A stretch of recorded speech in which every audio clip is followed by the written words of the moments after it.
After introducing its M2 chip on the MacBook Air and MacBook Pro 13 last year, today Apple announced an even more powerful line of second-gen silicon featuring up to 12-core CPUs, GPUs with up to 38 cores, and even better power efficiency, which the company claims can deliver the best battery life on any MacBook to date.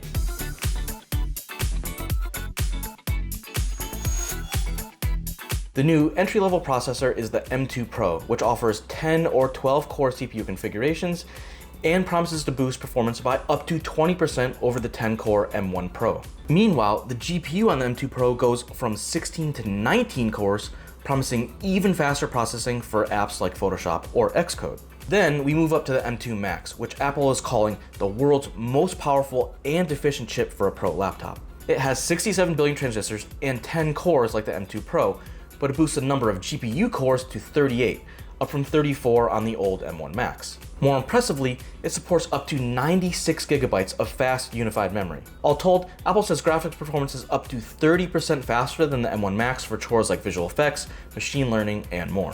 Alongside the extra cores, the new chips also feature Apple's next generation 16-core neural engine that's 40% faster than before. There's also a new media engine that supports hardware-accelerated H.264, HEVC, and ProRes video encoding and decoding, along with efficient playback of multiple 4K or even 8K ProRes video streams. As for the laptops themselves, the new MacBook Pro 14 and 16 have pretty much the same designs, but offer considerably more performance. Apple claims a MacBook Pro with an M2 Pro chip delivers up to 20% better CPU and 30% better graphics performance, while systems with an M2 Max offer a similar boost compared to 2021 MacBook Pros with the old M1 Max CPU. One of the other big benefits of Apple's new silicon is hugely improved longevity. The company says its new MacBook Pro models can now last up to 22 hours on a single charge, the longest ever on a Mac. And as rumored, the chips also support Wi-Fi 6E, which offer up to 2 times faster wireless connectivity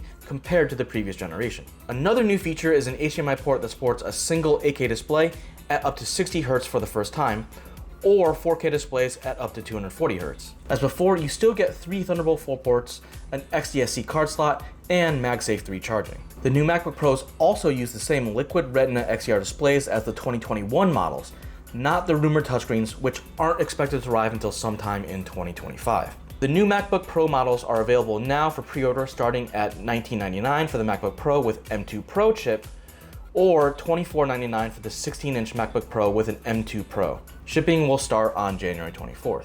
Next, when it comes to desktops, Apple's latest silicon will also be available on the refreshed Mac Mini, which can be configured with either an M2 or an M2 Pro chip. The M2 version comes with up to 24 gigs of unified memory and up to 100 gigabits a second of bandwidth, boosting image editing speeds in Photoshop by up to 50%. Apple says it can also simultaneously play back up to 2 streams of 8K ProRes 422 video at 30 FPS, or up to 12 streams of 4K ProRes 422 video at 30 FPS. Meanwhile, the faster M2 Pro Mac Mini offers up to 32 gigs of unified memory. This should deliver up to 2.5x faster graphics performance in Affinity Photo, 4.2 times faster ProRes transcodes in Final Cut Pro, and 2.8 times better performance in Resident Evil Village. As before, the Mac Mini sports 2 Thunderbolt 4 ports with support for up to 2 displays, or a single 8K display. It also comes with 2 USB-A ports, HDMI, up to 10 gigabit Ethernet, and an upgraded headphone jack that supports high impedance headphones.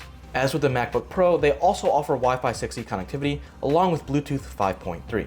The new Mac Mini starts at $599 with the older M2 chip, or $1299 with the newer M2 Pro, and is now available for pre-order with shipping set to start on January 24th. So while the look of the MacBook Pro and Mac Mini aren't changing a ton, it's still nice to see Apple update its systems with a fresh batch of chips that are even more powerful, especially for content creators who might need big performance in something you can still carry around. But that's it for now. If you're thinking about buying a system with one of these new M2 Pro or M2 Max chips, stay tuned to Engadget for more, because we're hoping to put these chips through their paces in a full review real soon.